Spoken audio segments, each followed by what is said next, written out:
Pelajaran Hayat Kisah Para Rasul, berita ke-25. Pertobatan Saulus bagian pertama.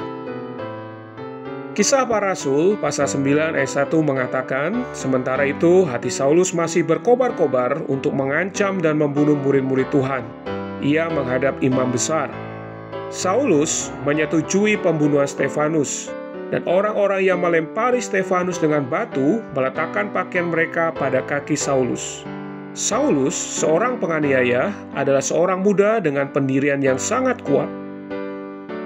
Saulus lahir di Tarsus, sebuah kota berbudaya tinggi, dan menerima pendidikan Yunaninya di universitas di sana. Dalam pasal 22 ayat 3 yang mengatakan bahwa ia dididik dengan teliti di bawah pimpinan Gamaliel dalam hukum nenek moyang kita. Ini menunjukkan bahwa ia menerima pendidikan agamanya dari Gamaliel, seorang guru besar. Tidak diragukan lagi, Saulus adalah seorang sarjana bahasa Yunani dan Ibrani, dan ia terlatih dalam kebudayaan Yunani dan dalam agama Ibrani. Selain itu, ia adalah seorang warga negara Roma. Pada diri Saulus kita melihat 3 unsur utama dari kebudayaan Barat: agama Ibrani, kebudayaan Yunani, dan politik Roma. Sebelum Tuhan mendapatkan Saulus, Saulus didapatkan oleh iblis. Iblis pasti tahu bahwa Saulus adalah seorang yang penting. Iblis bukan hanya mendapatkan Saulus, ia juga menghasut Saulus untuk mengambil pimpinan dalam menganiaya para pengikut Yesus. Setelah kematian Stefanus, Saulus berusaha membinasakan jemaat itu, dan ia memasuki rumah demi rumah dan menyeret laki-laki dan perempuan keluar dan menyerahkan mereka untuk dimasukkan ke dalam penjara.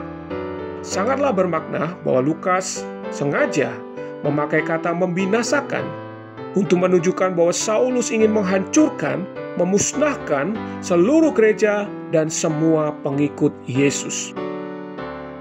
Kisah Para Rasul pasal 9 ayat 2 mengatakan bahwa Saulus bermaksud mencari orang-orang yang mengikuti jalan Tuhan dan membawa mereka ke Yerusalem. Jalan Tuhan menunjukkan keselamatan Tuhan yang sempurna dalam ekonomi perjanjian baru Allah. Ini adalah jalan Allah menyalurkan dirinya ke dalam kaum beriman melalui penebusan Kristus dan pengurapan roh itu. Ini adalah jalan kaum beriman berbagian akan Allah dan menikmati Allah. Ini adalah jalan kaum beriman menyembah Allah di dalam roh mereka melalui mengikuti Dia dan mengikuti Yesus yang dianiaya melalui bersatu dengannya.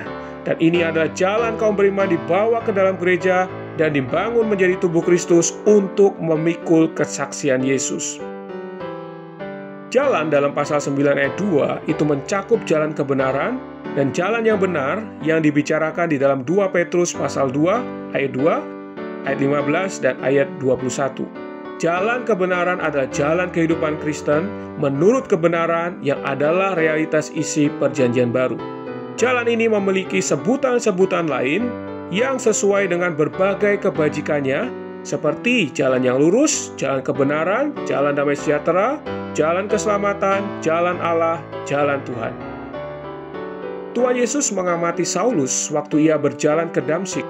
Tuhan tidak menampakkan diri kepada Saulus dengan segera, melainkan menunggu sampai ia sudah dekat kota itu. Kemudian tiba-tiba cahaya memancar dari langit mengelilingi dia. Ia rebah ke tanah dan mendengar suara yang berkata kepadanya, "Saulus, Saulus, mengapa engkau menganiaya aku?"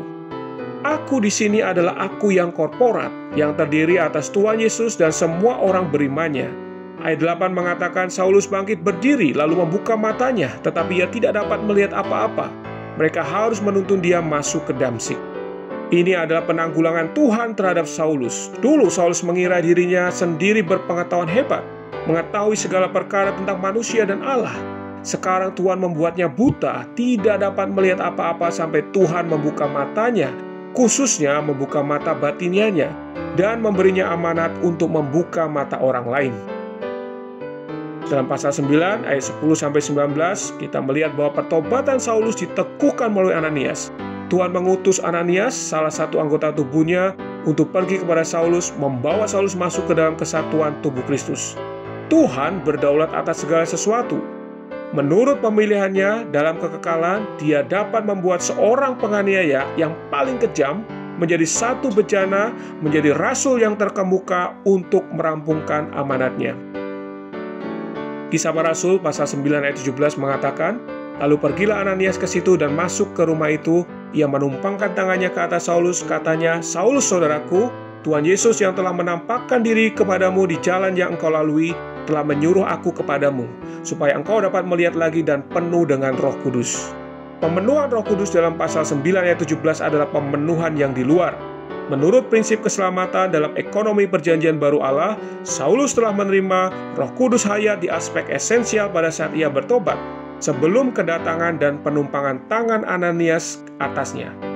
Tetapi karena dia bukan diselamatkan melalui anggota tubuh Kristus yang manapun, maka Roh Kudus belum turun ke atasnya secara ekonomikal sampai Ananias sebagai wakil dari tubuh datang untuk menyatukan dia dengan tubuh Kristus.